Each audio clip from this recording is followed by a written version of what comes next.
ठीक है। Balance of payment नहीं। बेसिकली क्या होती है, सबसे पहले हमें ये समझना है।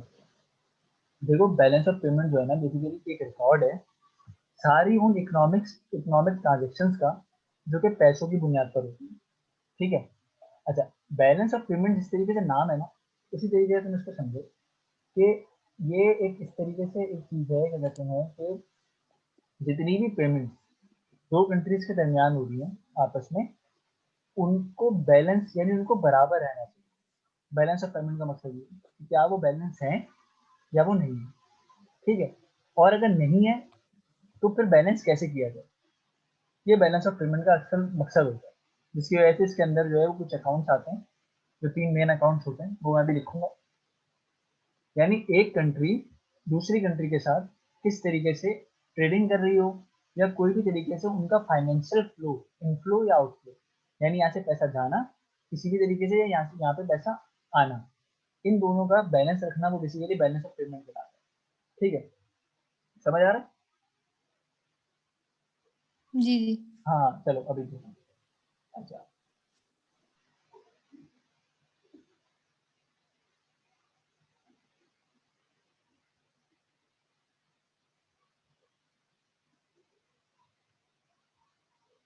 अच्छा, तीन इसमें अकाउंट्स होते हैं जो कि मेन अकाउंट्स हैं। तो कौन कौन से अकाउंट्स हैं? सबसे पहला अकाउंट होता है इसके अंदर करंट अकाउंट। ठीक है। दूसरा होता है आपका कैपिटल अकाउंट।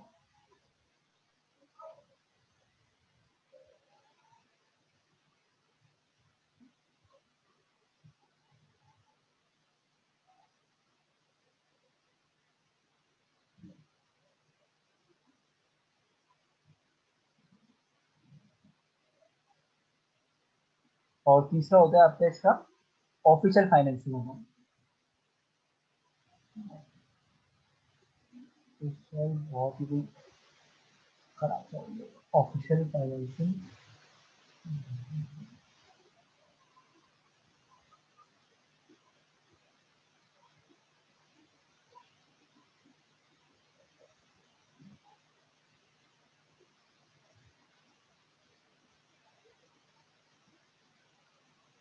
अच्छा, खैर थोड़ा हर्डल हो रहा है इसके अंदर लिखने में, बहरहाल इसको देखेंगे आगे भी वीडियोस के अंदर। अच्छा देखो भाई, करंट अकाउंट क्या होता है, कैपिटल अकाउंट क्या होता है, और official financing account. Current account basically जितनी भी एक्सपोर्ट आप यहाँ से करते हो, यानी एक्सपोर्ट आप बेसिकली क्या है, एक्सपोर्ट एक्सपोर्ट जो है वो बाहर की कंट्री से जो भी आप चीजें यहाँ पे मंगा रहे होते हो वो बेसिकली एक्सपोर्ट करा रहे हो, उसके अगेंस्ट में आप कुछ ना कुछ पेमेंट भी कर रहे होते हो। इसी तरीके से इम्पोर्ट क्या होती है, तो आप पेमेंट कर रहे हो, कह रहा हूँ पेमेंट आपके पास आ रही है। इम्पोर्ट जो है इसका अपोजिट है, जिसमें क्या हो रहा होगा, तो कहते हैं कि आप बाहर के मुल्क से जो है वो कुछ चीज मंगा रहे होगे जिसके अगेंस्ट आप एक पेमेंट सेकंड। कर रहे हाँ। हो। तो इसका हाँ जो जी, मेरी नेट, आवाज आ रही है? मेरी आवाज आ रही है? हाँ हाँ आ तुम्हारी रही है। बात आ रही है। हाँ, मैं ये कह रही हूँ कि थोड़ा सा स्लो लेके चला, क्योंकि ना मेरे पास थोड़ी सी आवाज थोड़ी गूंज रही है, इसकी वजह से ना थोड़ा कम समझ में आ रहा है। अच्छा, मतलब क्या कह रही हो कि कम सही बोल है। सकते हो? अगर तुम आराम आराम से ताकि समझ अच्छा, में आए मुझे। आराम आराम से बोलो। हाँ, थोड़ा अच्छा, सा आराम आराम से, क्योंकि वो थोड़ी आवाज थोड़ी इको कर रही है या तो। अच्छा चलो। नहीं जो है मेरे पास तो नहीं करी को। देखो जो सभा की जो ऑडियो आ रही है बोलो बोलो बोलो। वो बहुत क्लियर आ रही है एज कम्पेयर टू जो है तुम्हारे ना, बल्कि तुम्हारी जो है ना आवाज कट भी रही है बीच में। हाँ, बोलते रहो। मुझे आवाज आ रही है। वो कहाँ गई? हेलो। हाँ हाँ, हाँ आ रही है। बस सही है, सही है। करंट अकाउंट से। हाँ, कर दूँ स्टार्ट? करंट अकाउंट से कंटिन्यू। हाँ हाँ, ओके करंट अकाउंट से कंटिन्यू करें। Okay okay. देखो मैं ये कह रहा हूँ कि एक्सपोर्ट और इम्पोर्ट का जो डिफरेंस होता है ना, वो बेसिकली हम करंट अकाउंट के अंदर नोट करते हैं। क्योंकि एक्सपोर्ट की वजह से क्या हो रहा होता है, हमारे मुल्क में पैसा आ रहा होता है। ठीक है। और इम्पोर्ट की वजह से हमारे मुल्क से पैसा जा रहा होता है। तो बेसिकली इनफ्लो क्या है, आपका एक्सपोर्ट और आउटफ्लो क्या हो गया आपका, एक तरीके से इंपोर्ट हो गया। एक्स और एम से जो है हम डिनोट करते हैं, एक्स से एक्सपोर्ट होता है और एम से एम इंपोर्ट होता है। ये आपका बेसिकली हो गया इनफ्लो और ये हो गया आपका आउटफ्लो। ठीक है, अच्छा इसका जो नेट है, यानी नेट का मकसद होता है, कहते हैं कि आपस में माइनस कर लो कि कितना पैसा आया और कितना पैसा गया, तो वो कहलाता है आपका क्या, नेट एक्सपोर्ट। सही है।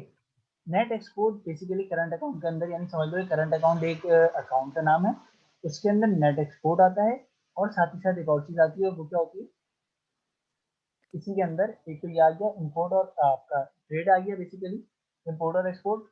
इसी तरीके से देखो ये तो कमोडिटीज के एक्सपोर्ट और इंपोर्ट हो गए, यानी आपकी भाई कोई चीज आप खरीद रहे हो तो लाजमी सी बात है आपको उसका पैसा देना पड़ा। इसी तरीके से ये तो गुड्स हो गए, इसी तरीके से सर्विसेज भी होती है।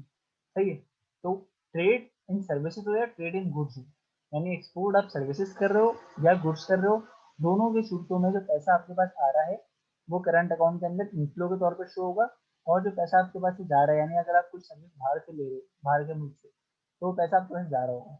तो बेसिकली जो नेट एक्सपोर्ट होता है, चाहे वो गुड्स का हो या सर्विसेज का हो, दोनों का मिला के आपका करंट अकाउंट के अंदर ये पॉजिटिव अमाउंट एक शामिल हो जाती है। अगर तो पॉजिटिव है, यानी अगर इनफ्लो ज्यादा है आउटफ्लो से, तो ये पॉजिटिव अमाउंट ऐड हो। अच्छा, इसके बाद दूसरी चीज है वो होती है इन्वेस्टमेंट इन इनकम, या हम उसको कहते हैं जो नॉर्मली मैक्रो इकोनॉमिक्स में हम लोग सुनते हैं, वो कहलाता है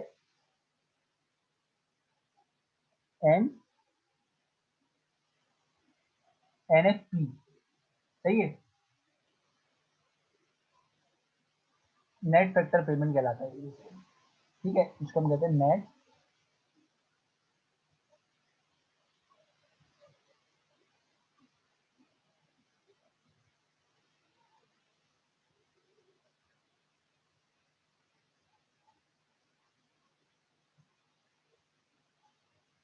खैर। अच्छा, नेट फैक्टर पेमेंट, अब ये क्या चीज होती है, देखो काफी सारे लोग हैं ऐसे जो कि यहाँ पर रह रहे हैं और यहाँ पे कमाते हैं और यहाँ पे कमाने के बाद बाहर बेचते हैं, या काफी सारी ऐसी इन्वेस्टमेंट्स होती हैं जो कि हम लोगों ने बाहर मुल्क में करी है, यानी यहाँ के लोगों ने करी है या यहाँ की गवर्नमेंट ने करी है। तो होता क्या है कि इसमें कौन सी अमाउंट आती है, जैसे कि अगर एक बंदा यहाँ पर है और उसने जो है वो बाहर के मुल्क में इन्वेस्टमेंट करी है, या बाहर के मुल्क में उसने कोई किसी कंपनी के शेयर खरीदा है। ठीक है, अब क्या है, अगर उसने बाहर इन्वेस्टमेंट करी तो लाजमी सी बात है वहां से क्या आ रहा होता है रिटर्न में, इंटरेस्ट आ रहा होगा। सही, यानी आपने कहीं भी इन्वेस्टमेंट करते हो तो आपको वो कोई रिटर्न देते हैं, वो रिटर्न चाहे प्रॉफिट हो या इन्वेस्टमेंट हो, ओ इंटरेस्ट हो, उसकी फॉर्म में यहाँ पे पाकिस्तान आ रहा होगा। अगर आपने लेट्स सपोज अमेरिका में कोई शेयर परचेज करा है किसी कंपनी में, तो वो जितनी भी पैसा यहाँ पे आ रहा है इंटरेस्ट या डिविडेंड की शक्ल में, वो सारा का सारा आपका क्या है, इनफ्लो है। नेट फैक्टर पेमेंट के तौर के ऊपर नेट फैक्टर पेमेंट आपके मुल्क में पैसा आ रहा है। ठीक है, इसी तरीके से अगर मैं ये कहूँगा, कहते हैं कि एक तो ये हो गया, कहते हैं कि भाई आप जो है इस तरीके से कह लो, या कह लो कहते हैं कि कोई वर्कर आपका, आपके घर का कोई फर्द बाहर काम कर रहा है और वो आप लोगों को पैसे भेजते हैं, तो वो भी क्या है, एक तरीके से पैसा हमारे मुल्क में आ रहा है। तो ये सारे किस्म के पैसे जो है वो नेट फैक्टर पेमेंट कहलाते हैं। ठीक है, और नेट फैक्टर पेमेंट आ रही है तो हमारे मुल्क में पैसा आ रहा है। अच्छा, इसी तरीके से आप इसका अपोजिट ले लो, अगर यहाँ से कोई यहाँ पे बैठा हुआ है कोई बंदा किसी बाहर मुल्क का और यहाँ काम कर रहा है, जैसे चाइनीज है बहुत सारे जो कि अभी सीपेक की वजह से यहाँ पे काम कर रहा है, वो अपना पैसा बाहर भेजेंगे। अब वो जब पैसा बाहर भेजेंगे या अपने मुल्क भेजेंगे, तो इट मीन वो हमारे पास से आउटफ्लो हो जाएगा। ठीक है, इसी तरीके से अगर तुम इसके अलावा और कोई और बात करना है, कहते हैं कोई कंपनी जैसे बाहर की कंपनी ने हमारे मुल्क में कोई चीज़ इन्वेस्टमेंट करी है तो उसको हम रिटर्न देते होंगे, वो जो रिटर्न जा रहा है वो भी हमारे मुल्क से पैसा बाहर जा रहा है। तो इनफ्लो और आउटफ्लो यानी एक नेट फैक्टर पेमेंट वाली बात हो गई, तो इसमें कौन सा पैसा आ रहा होता है, मुल्क को जो या तो रेमिटेंस हो रही होती है, बेसिकली जो बाहर लोग रह रहे होते हैं वो पैसा अपना भेज रहे होते हैं, ये वाला पैसा आता है इसके अंदर, ये जाता है। और जो नेट एक्सपोर्ट वाला है, यानी उसमें क्या होता है, वो ट्रेडिंग जो हो रही होती है कमोडिटीज या सर्विसेज की, उसके मूल्य में पैसा जो आया आ रहा है जा रहा है। ठीक है, यहाँ तक क्लियर है। हम्म। हम्म। ठीक है, अच्छा जो भी चीज़ हो ना भाई, इसमें बीच में रोक के मुझे पूछना है, ऐसा ना हो कि आगे बढ़ो। अच्छा, अब क्या है इसके नेट अंदर, फैक्टर पेमेंट ये कह रहे हो कि रेमिटेंसेस जो आते हैं और जो हमारे यहाँ से जाते हैं वो दोनों नेट फैक्टर पेमेंट हुए। देखो नेट फैक्टर पेमेंट का मकसद क्या है? नेट का मकसद ये होता है कि अगर मैं तुमसे कहूँ कि भाई तुम्हारे पास 100 रुपए थे और तुमने 50 रुपए खर्च कर दिए, तो नेट अमाउंट अभी क्या बची? तो नेट अमाउंट होती है बेसिकली जो बाकी बच गई। सही है। इसी तरीके से नेट फैक्टर पेमेंट का मतलब ये है कि 100 रुपए आपके मुल्क में आए और 75 रुपए मुल्क से बाहर चले गए। It means now the net factor payment is of 25 rupees. ठीक है। और अगर सही। उल्टा हो जाए, 100 मुल्क से बाहर गए, आगे समझ में तो -25 हो जाएगा। हाँ मैं समझ गई, बिल्कुल मेरे समझ में आ गई पूरी स्टोरी। हाँ सही है, आगे सही है, तो थैंक यू। ये तो होता है नेट फैक्टर पेमेंट। अच्छा, एक बात यहाँ पे जरूर ध्यान में रखना, वो ये कहते हैं कि इसमें कौन सी अमाउंट आती है? इसमें वो अमाउंट आती है जो कि इंटरेस्ट हो या फिर डिविडेंड आ रहा हो शेयर्स का। अच्छा, अब देखो शेयर्स वगैरह का अगर थोड़ी सी नॉलेज होगी ना, तुम लोगों को समझ आ जाएगा। शेयर्स क्या होते हैं? बेसिकली किसी भी कंपनी के के कुछ शेयर्स होते हैं कि यानी आपने उसकी कैपिटल के अंदर अपनी शेयरिंग कर दी। सही है। अब कल को कुछ मार्केट में या कंपनी को प्रॉफिट होता है, तो उस प्रॉफिट के बदले आपको कुछ डिविडेंड दीजिए। डिविडेंड बेसिकली प्रॉफिट ही होता है। सही है। कि आपका शेयर कितना है उस कंपनी में। जैसे लेट्स सपोज 10 करोड़ रुपए का कैपिटल है, उसमें से आपने जो है वो 5 लाख रुपए के शेयर खरीदे हैं, तो कितना परसेंटेज बन गया आपका? उस हिसाब से आपको एक प्रॉफिट देती है। ठीक है। कितने शेयर हैं आपके पास, उसके हिसाब से वो हर शेयर के ऊपर आपको 10 रुपए, 2 रुपए, 3 रुपए करके डिविडेंड दी देती है। तो इधर जो है ना, इन्वेस्टमेंट की अमाउंट नहीं आती कि भाई मैंने लाख रुपए इन्वेस्ट करे ना तो वो नेट फैक्टर पेमेंट होगी। नहीं भाई, नेट फैक्टर पेमेंट क्या होगा? उस लाख रुपए के बाद आपके पास जो उसके बदले में जो पैसा आ रहा है, डिविडेंड आ रहा है। हाँ, वो अमाउंट जो है नेट सही। इन्वेस्टमेंट नेट फैक्टर पेमेंट नहीं है। ठीक है। वो हम आगे पढ़ेंगे कि वो क्या है। अच्छा, तो वहाँ पे भी और फिर एक होती है यूनिलेटरल ट्रांसफर। सही है। अच्छा, यूनिलेटरल ट्रांसफर क्या होता है? अच्छा, अगर मैं यहाँ लिखूँ इसको भी, यूनि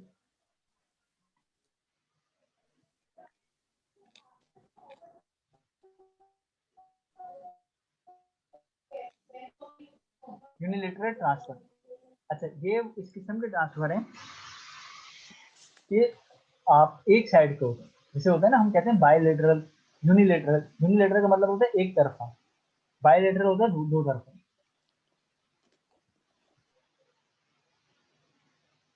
हेलो, बता रही? आ रही है। हाँ अरे हाँ ठीक। असल में पता नहीं क्यों शो हो रहा था कि your net internet is not stable, तो मैंने रिसर्च करना है। अच्छा, देखो यूनिलेटरल ट्रांसफर क्या है? बेसिकली मैंने तो बताया कि वन साइडेड का मकसद क्या है भाई?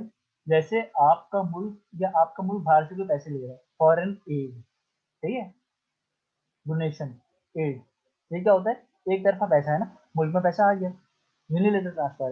भाई एड जो है वो कभी भी दो तरफा नहीं होती कि आज आप मुझे दे रहे हो, कल आप फिर मैं आपसे वापस नहीं, तो फिर ये एड नहीं, ये कर्जा हुआ। सही है। तो एड वगैरह जो है वो यूनिलेटरल ट्रांसफर में आता है। ग्रांट हो गई, गिफ्ट हो गया, जो किसी मुल्क ने आपको दे दिया। ठीक है। अच्छा, यहाँ तक बात खत्म हो जाती है करंट अकाउंट। करंट अकाउंट बस इनकी इनके सारे अमाउंट को प्लस करके बन जाता है। ठीक है।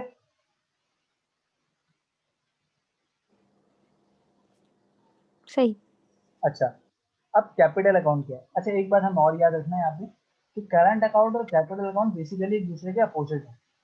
तो अपोजिट किस तरीके से है? तो यानी अगर इनफ्लो हो रहा है, ठीक है, करंट अकाउंट के तौर के ऊपर आपको नजर आ रहा है कि इनफ्लो हो रहा है, तो अल्टीमेटली पैसा वापस बाहर भी जाएगा। सही है। अब वो किस तरीके से जाएगा वो देखो। अब जैसे जो ये है ना financial account, sorry capital account, ये कैपिटल अकाउंट के अंदर आपके पास क्या आएगा? आपके पास आता है सबसे पहले F D F D I आती है। ठीक है। एफ डी आई क्या है भाई? Foreign direct investment. ठीक है। अच्छा, एक तो फॉरेन डायरेक्ट इन्वेस्टमेंट हो गई। अच्छा, इसी तरीके से एक और आती है दूसरी, वो होती है फॉरेन पोर्टफोलियो इन्वेस्टमेंट। सही है, एफ पी आई। और फिर फाइनेंशियल डेरिवेटिव्स होते हैं, और इसको हम डिस्कस करते हैं। पहले फॉरेन डायरेक्ट इन्वेस्टमेंट। देखो फॉरेन डायरेक्ट इन्वेस्टमेंट बेसिकली जैसे हमने बात करी थी ना, या फॉरेन डायरेक्ट इन्वेस्टमेंट इस तरह होती है कि पाकिस्तान में अमेरिका ने अपनी फैक्ट्री लगाई इस बीच में, जैसे कार असेंबल की कोई फैक्ट्री लगाई या ऑडी ने आके कोई फैक्ट्री लगाई, सही है। हम्म, वो अगर अपनी पूरी फैक्ट्री यहाँ लगा रहा है तो इसका मतलब क्या है, डायरेक्टली इन्वेस्ट कर, सही है, डायरेक्टली आपके मुल्क में इन्वेस्ट कर, अपनी फर्म लगा रहे हैं, ये कहलाती है फॉरेन डायरेक्ट इन्वेस्टमेंट। पैसा यहाँ पे आ रहा है, लाजमी सी बात है ना, पैसा यहाँ पे आ रहा है इसकी वजह से। सही। और इसी तरीके से अगर पाकिस्तान बाहर लगा रहा है अपनी कोई इंडस्ट्री किसी और मुल्क में, तो वो क्या है, पैसा बाहर जा रहा है। जा रहा है। अब लेकिन लाजमी सी बात यहाँ पे एक और आती है कि अगर तो वो पैसा जा रहा है तो वहां से कुछ कमाएगा भी, है ना। वो कमा के क्या करेगा, वो हमें वापस भेजेगा, ऐसा ही है। पाकिस्तान पाकिस्तान अगर कहीं बाहर कहीं फैक्ट्री लगाएगी तो वहां से वो जो अर्निंग हो रही है वो वापस आएगी पाकिस्तान की, तो पाकिस्तान के बंदा इसमें लगाएगी या पाकिस्तानी गवर्नमेंट इसमें लगाएगी, ऐसा ही है। सही। तो वो जब पैसा वापस आएगा वो क्या होगा, वो करंट अकाउंट के अंदर वापस आ जाएगा, समझ रहे हो, नेट फैक्टर पेमेंट। एक आगे तो रिपीट मैं सुना नहीं, सॉरी। मैं ये कह रहा हूँ क्या चीज है, मैंने कि वो करंट FDI, अकाउंट में आ जाएगा। हाँ ये इससे पहले का थोड़ा सा नहीं सुना। देखो फॉरेन डायरेक्ट इन्वेस्टमेंट का मैं ये बता रहा हूँ कि फॉरेन डायरेक्ट इन्वेस्टमेंट बेसिकली ऐसे होती है कि पाकिस्तान ने कोई अपनी फैक्ट्री अमेरिका में लगाई है, अमेरिका ने कोई फैक्ट्री पाकिस्तान में लगाई है। इस तरीके से क्या है, अगर अमेरिका ने पाकिस्तान में लगाई है इट मीन पाकिस्तान में पैसा आ रहा है, और इसी तरीके से अगर पाकिस्तान ने अमेरिका में लगाई है तो पैसा बाहर जा रहा है। अच्छा अब बात ये है कि कहते हैं कि पैसा बाहर तो चला गया, ये तो हो गया कैपिटल अकाउंट के अंदर आप दिखा दोगे कि भाई आउटफ्लो, लेकिन सेम टाइम आप ये भी समझो कि कहते हैं कि जो पैसा बाहर गया है वो वहाँ इन्वेस्टमेंट हुई है ना, उस इन्वेस्टमेंट पे रिटर्न भी होगा, कमाई भी होगी, वो कमाई कहाँ आएगी वापस, हम्म, वो वापस पाकिस्तान पाकिस्तान आएगी। आएगी। अच्छा जब वो वापस पाकिस्तान आएगी तो वो कहाँ रिकॉर्ड हो जाएगी, करंट अकाउंट में, समझ रहे हो। सही। क्योंकि समझ नेट गई। सेक्टर पेमेंट क्या है, बेसिकली यही है ना कि आपकी जो रेमिटेंस है या आपके पास जो बाहर से पैसा है, बाहर से कैसे पैसा आ रहा है, या आपके कोई वहाँ पे कोई लोग रह रहे हैं वो आ रहा है, या आपने कोई इन्वेस्टमेंट करी हुई है उसका पैसा आ रहा है, यही मैंने कहा था ना। तो वही पैसा जो जहाँ से गया है वही वापस आ जाएगा।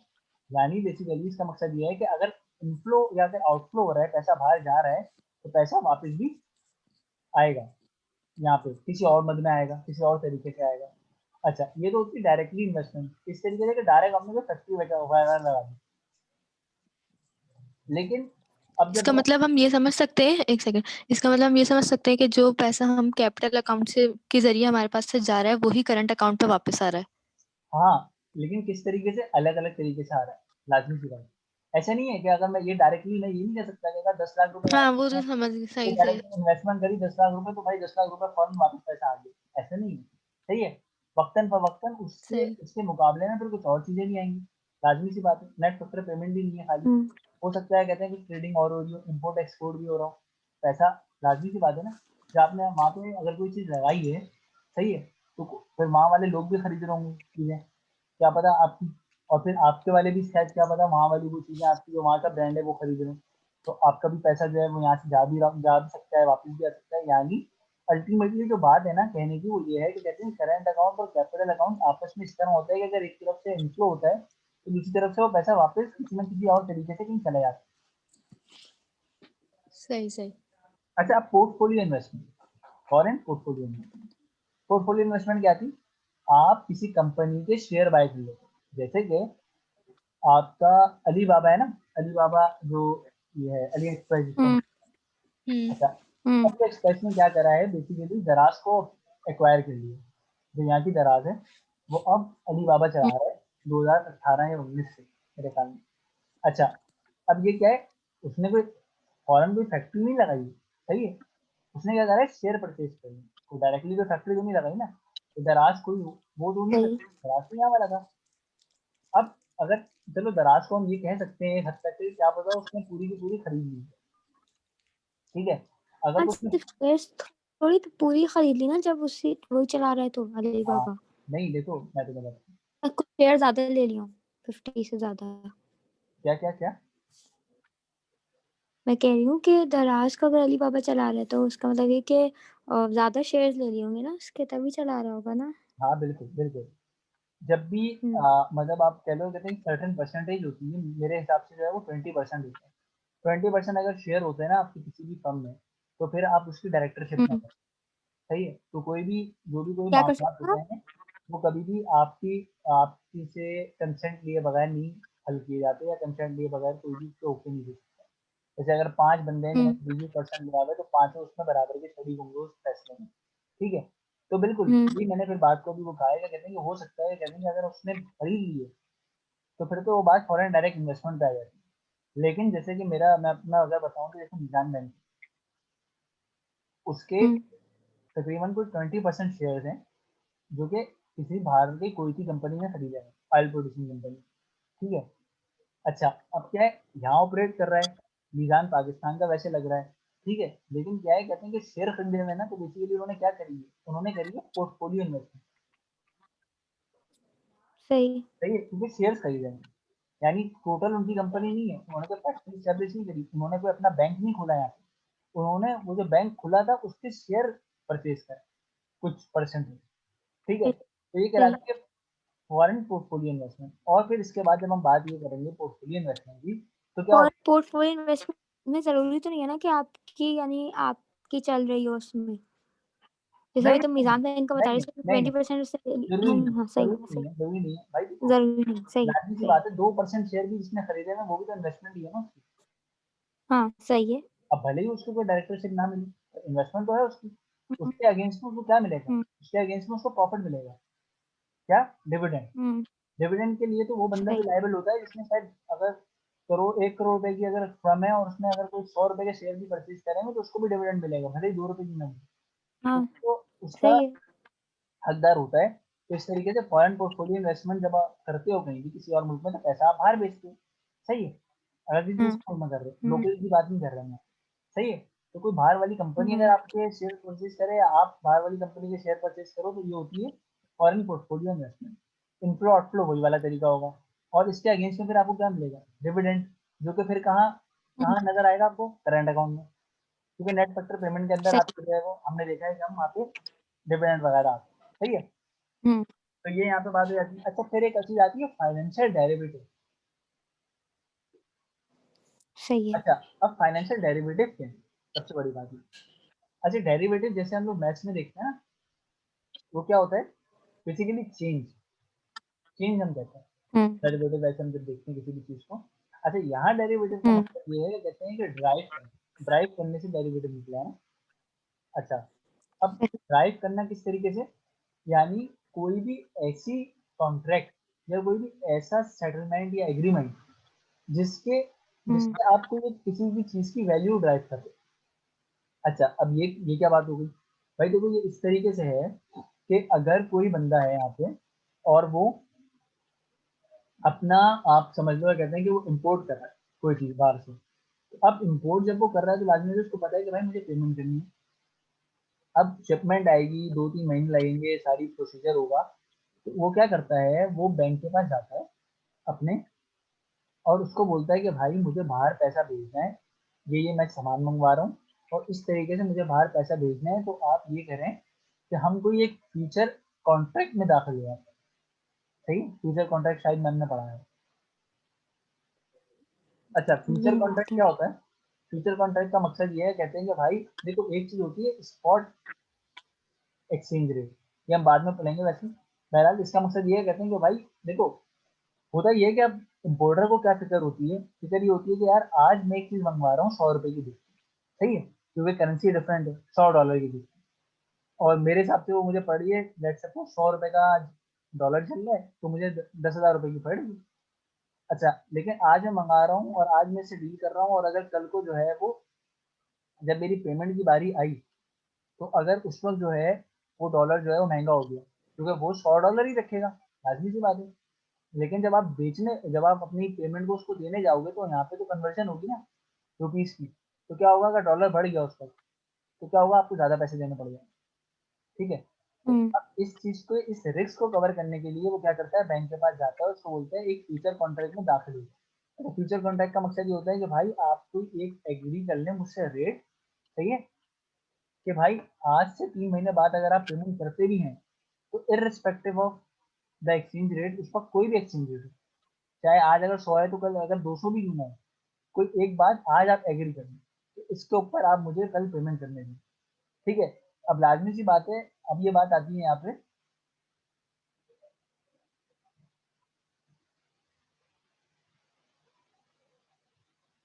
अच्छा अब ये जो बात आती है ना यहाँ पे वो ये आती है, कहते हैं कि भाई बैंक क्यों दाखिल हो, बैंक को क्या जरूरत पड़ी है आपको फैसिलिटेट करने की। असल में ये जो चक्कर है वो इस तरीके से है कि कहते हैं कि जो भी बंदा या जो भी बैंक बैंक देख रहा होता है कि तो उसके पास पूरी एक समझ लो कहते हैं एक्सपर्टीज होती है, वो ये समझ रहा होता है कहते हैं कि आगे जाके क्या मामला होंगे, कितने कैसे मामला होंगे, तो लाजमी सी बात है वो अपना भी रिस्क कवर करता है और कोई एक बीच का रेट सेटल कर लेता है। और क्या पता कल को अगर जो है वो रेट कम हो गए तो लाजमी सी बात है बैंक को तो फायदा हो जाएगा, क्योंकि अगर कल 100 सही। से वो 90 रुपये हो गए रेट, लेकिन इन लोगों ने एग्री करा हुआ आपस में 105 रुपये पे, तो वो 105 रुपये ही पे करे, ठीक है। यानी एक फिक्सेशन होती है ना हर जगह पे, तो वो फिक्सेशन हो जाती है। अब ये क्या है, अब देखो ये क्या है, ये फ्यूचर कॉन्ट्रैक्ट है, सही है। एक एग्रीमेंट कर लिया गया कि इस पैसे के ऊपर हम करेंगे। एग्रीमेंट किस बेस के ऊपर किया गया, एक्सचेंज रेट की बेस के ऊपर, तो एक्सचेंज रेट से एक वैल्यू ड्राइव हो गई, ठीक है।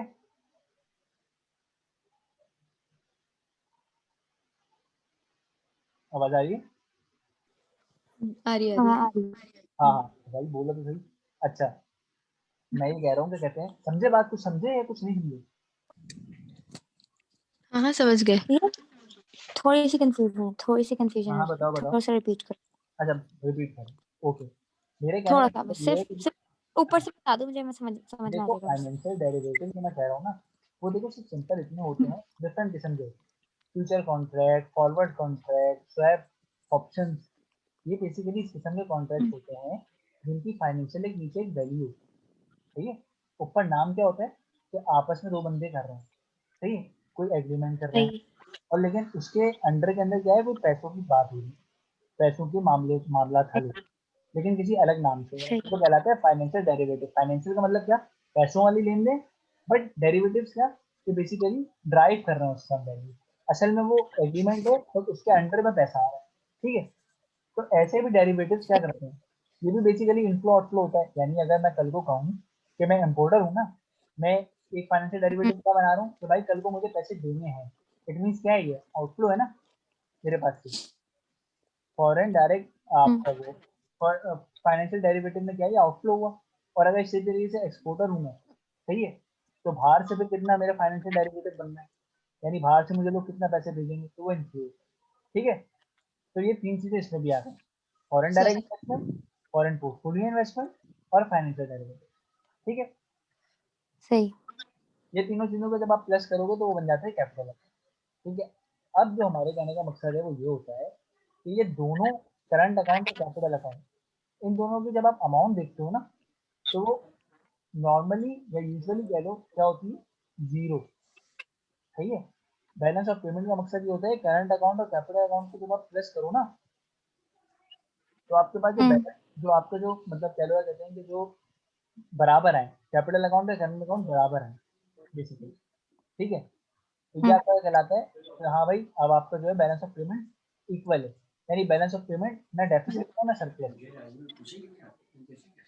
सही। ठीक है।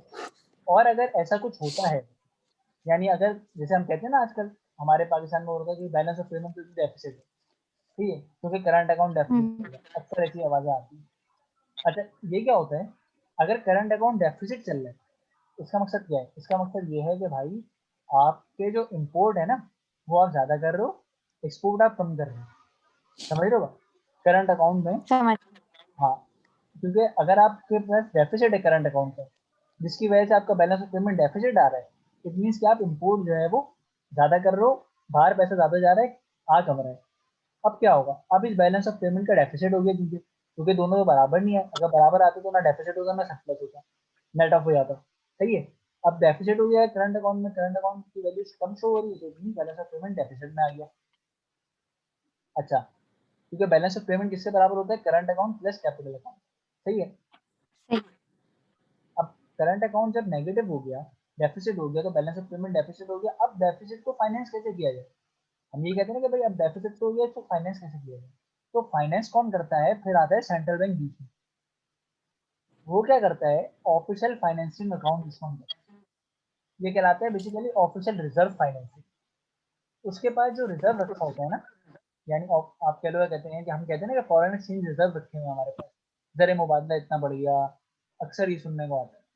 वो क्या होता है? बेसिकली एक अकाउंट होता है जिसमें डिफरेंट करेंसीज आपने रखी होती है, फॉरेन करेंसी ऐसे, ठीक है। तो जब अब ये क्योंकि लाजमी की बात है, अगर आप इंपोर्ट ज़्यादा कर रहे हो और कैपिटल अकाउंट आपको उसको नेट ऑफ नहीं कर रहे, सही है, इसका मतलब क्या हुआ कि भाई आपको पेमेंट अभी और करनी, इंपोर्ट आप ज़्यादा कर रहे हो एक्सपोर्ट के मुकाबले में, समझ रहे हो? जैसे कि अगर मैं तुम्हें कहूँ कि 10 लाख रुपए का आपने एक्सपोर्ट करा, तो आपके पास 10 लाख रुपए आ गए, और 10 लाख रुपए की चीज़ें इंपोर्ट कर ली, 10 लाख रुपए चले जाएंगे, ऐसे ही होगा ना। लेकिन इंपोर्ट ज़्यादा कर रहे हो, एक्सपोर्ट कम कर रहे हो, तो मतलब 10 लाख रुपए की चीज़ें मंगाई, बट इंपोर्ट की है 20 लाख रुपए में, तो बाकी 10 लाख रुपए कहाँ से वो होंगे? आपको कह लो, क्या कहते हैं कि फाइनेंस कैसे होंगे? तो फिर वो कौन फाइनेंस करता है? वो सेंट्रल बैंक, क्योंकि गवर्नमेंट के अंडर में आता है। तो गवर्नमेंट जो है वो बेसिकली क्या करती है कि जब बैलेंस ऑफ पेमेंट इकोनॉमी में डेफिसिट नजर आ रहा होता है, तो फिर जो उनके पास रिजर्व रखे होते हैं, फॉरेन एक्सचेंज रिजर्व, वो उसमें से पैसे निकाल के इस चीज़ को फाइनेंस करते हैं, इम्पोर्ट को, ठीक है। सही। तो इसकी वजह से क्या होता है कि ऑफिशियल फाइनेंसिंग अकाउंट, मतलब समझ लो, कहते हैं कि ये एक अलग अकाउंट होता है, इसको हम कहते हैं कि भाई अब जो है वो 10 लाख रुपए जो है वो हमारे बाहर चले गए। जिसकी वजह से क्या होता है? फिर अब नेट ऑफ जाए, समझ रहे हो बात? कि जीरो करने के लिए क्या करना पड़ता है कि अगर बैलेंस ऑफ पेमेंट डेफिसिट है, तो ऑफिशियल फाइनेंसिंग अकाउंट क्या होगा? बाहर पैसा चला जाएगा। और अगर सरप्लस है, यानी समझ लो एक्सपोर्ट ज़्यादा है, इम्पोर्ट कम है, तो फिर क्या होगा? फिर जो है वो ऑफिशियल फाइनेंसिंग अकाउंट के अंदर क्या होगा? जो रिजर्व जो है वो और ज़्यादा बढ़ जाएंगे। क्यों? क्योंकि आपको पैसा ज़्यादा आ जाएगा, समझ रहे हो बात? सही। सही। सही है ना? अच्छा भाई, तो ये सब कुछ जो है वो बैलेंस ऑफ पेमेंट के अंदर आता है। और इसी तरीके से अब भी कुछ चीज़ें ऐसी होती हैं जो बच जाती हैं। तो बचने का मकसद ये होता है क्योंकि ये जो जितनी भी ट्रांजेक्शन है ना, ये बहुत बड़ी बड़ी लेवल की होती है। लाजमी सी बात है, हम तो बड़े उसको तो भाई एक दो चीज़ें, जैसे कि ना कि भाई बस ये 1000 रुपये हो गए, 2000 रुपये, ऐसा तो नहीं है। एक्सपोर्ट पता नहीं कितनी चीज़ें करते हैं हम लोग मुल्क में, इम्पोर्ट कितनी होती है, डायरेक्ट इन्वेस्टमेंट पोर्टफोलियो कितना है, तो कहीं ना कहीं कोई एरर, कोई डिस्क्रिपेंसी आ जाती है, ठीक है। इसलिए हम उसके अंदर आगे रखते हैं नेट एरर। नेट एरर का भी एक प्लस करके ना नेट एरर भी रखते हैं बैलेंस ऑफ पेमेंट में। यानी यार कहीं भी कोई और डिफरेंस सही। आ रहा होता है छोटा मोटा, तो वो हम क्या कहते हैं कि भाई नेट हम्म। एरर है। यानी बेसिकली कहीं ना कहीं इनफ्लो आउटफ्लो में कहीं ना कहीं हमने कोई डिस्क्रिपेंसी, या कह लो कहते हैं कि कोई एरर कर रहा होगा, जिसकी वजह से ये अमाउंट में डिफरेंस आ रहा है। लेकिन यूजुअली सही। जो है वो हमेशा बैलेंस ही होता है, सही। ठीक है भाई। तो ये हो गई हमारी बात आपकी बैलेंस ऑफ पेमेंट की। तो मेरे ख्याल में जो एक मेन कंपोनेंट था हमारा इसका, इस चैप्टर का ना, क्योंकि मैं देख रहा था कि इतना बड़ा कोई चैप्टर है नहीं वैसे। बस ये हो गया चैप्टर? नहीं नहीं नहीं, एक मिनट रुकिए, इतनी जल्दी खुशी की इंतजार चेक कर रहे थे तो मतलब हाँ कितनी देर में हुआ ये? पौन घंटे होंगे। नहीं पौन कौन घंटा घंटा हो गया? नहीं भी है। देखो ना, नहीं नहीं पौन घंटा नहीं है, पौन घंटा नहीं है। 35 मिनट जैसे, हाँ आधा घंटा, आधा घंटा 35 मिनट समथिंग। चलो अब तुम पता है, अरे हाँ मेरे हिसाब से ना, मैं आज तुम्हें ये खुशखबरी सुनाऊँ कि ये चैप्टर मेरे हिसाब से हो गया, ठीक है। अब ये क्या कह कैसे, रहे हो? कह रहा हूँ मुझे, मेरे हिसाब से चैप्टर हो गया। अच्छा, अब कैसे हो गया? अब इसकी बात सुनना है कि चैप्टर को जब तुम खोलोगे ना, जरा खोलो, हम्म। खुला हुआ है। सही है। अरे भाई रुको भाई, तुम बहुत जल्दी हो रही है तुम्हें भाई सब। मेरे पास कुछ मैं सब कुछ ऐसे बैठ गई। हाँ भाई, हाँ भाई खुल गया। हम्म। आ रहा है आपको? सही है स्टार्ट। कंट्री बैलेंस हाँ। स्टेटमेंट, सही है, पहला पेज, हम्म। क्या नजर, सही, करंट अकाउंट आ गया। सही है। आगे जाओ, फाइनेंशियल अकाउंट आ गया अगले पेज पे, सही, फिर ऑफिशियल इंटरनेशनल रिजर्व्स आ गए। सही है। ठीक फिर है। क्या आ गया? स्टैटिकल अब distribution, macro macro meaning of meaning the current. नहीं स्टैटिकल डिस्ट्रीब्यूशन, बैलेंस। सही है। फिर क्या है?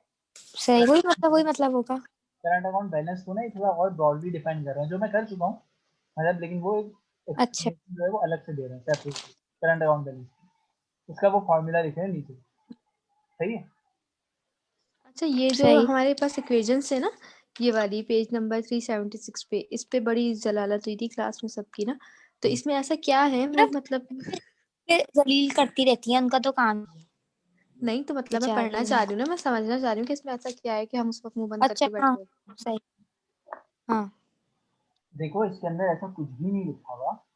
अगर हम गौर करें ना तो देखो, जो जीडीपी की जो डेफिनेशन होती है ना, या इक्वेशन होती है, वो होती है y equal to C plus I plus G plus net export. Net export. ये लिखी है सामने, हम्म ठीक है।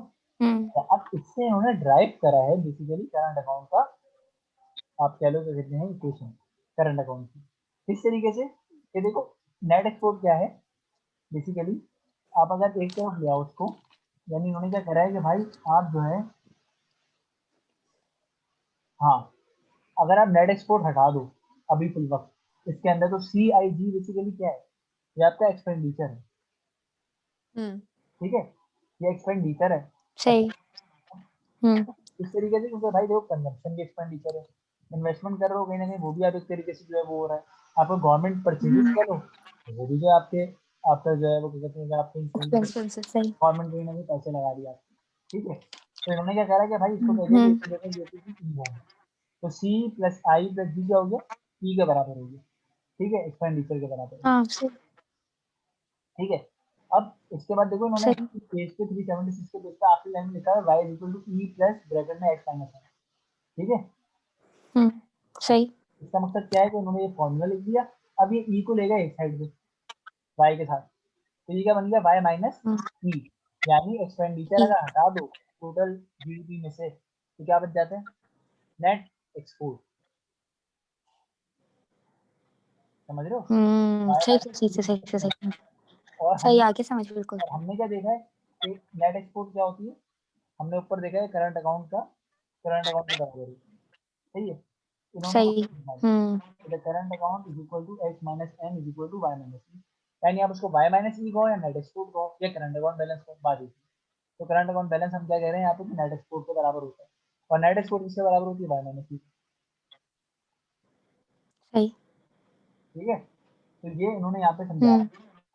और इसी के साथ अगर आप नीचे जाओगे ना, the macro meaning of overall balance, तो देखो क्या आ रहा है, 370 सॉरी 380 पेज,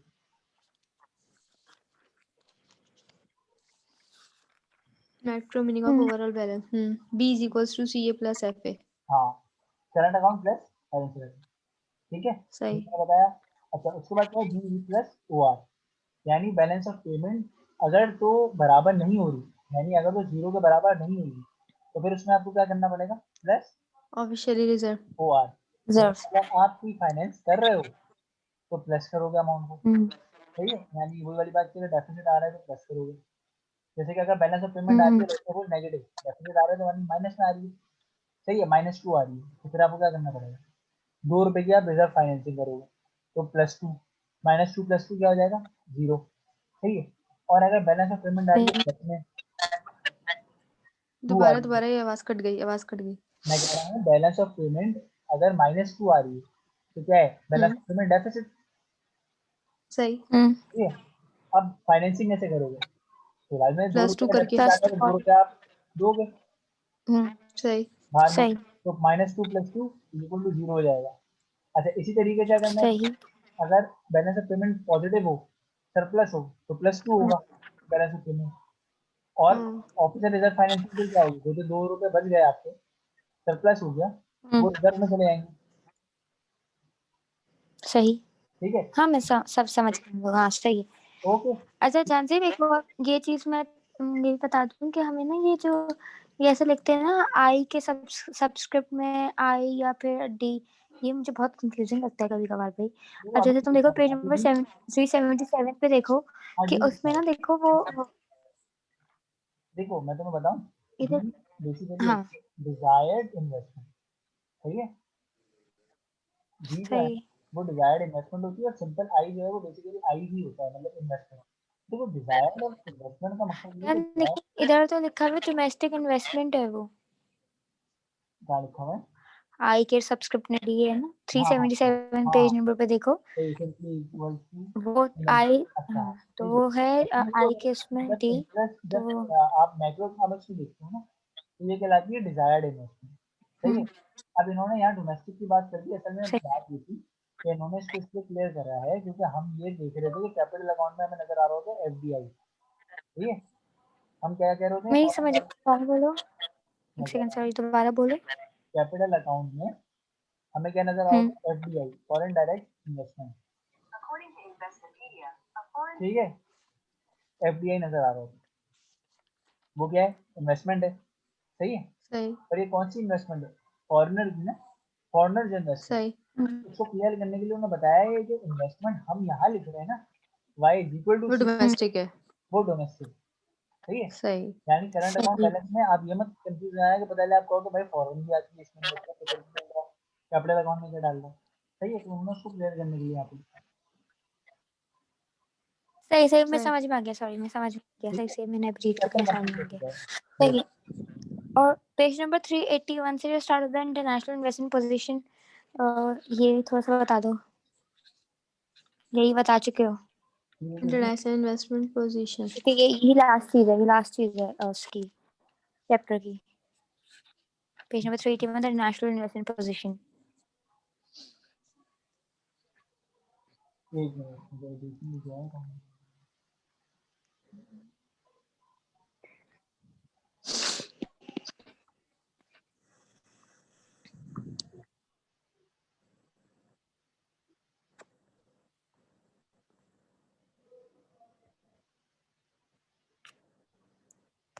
हाँ देखो ये देखो, ये बेसिकली वही है, आप पढ़ो इसको, टेबल है।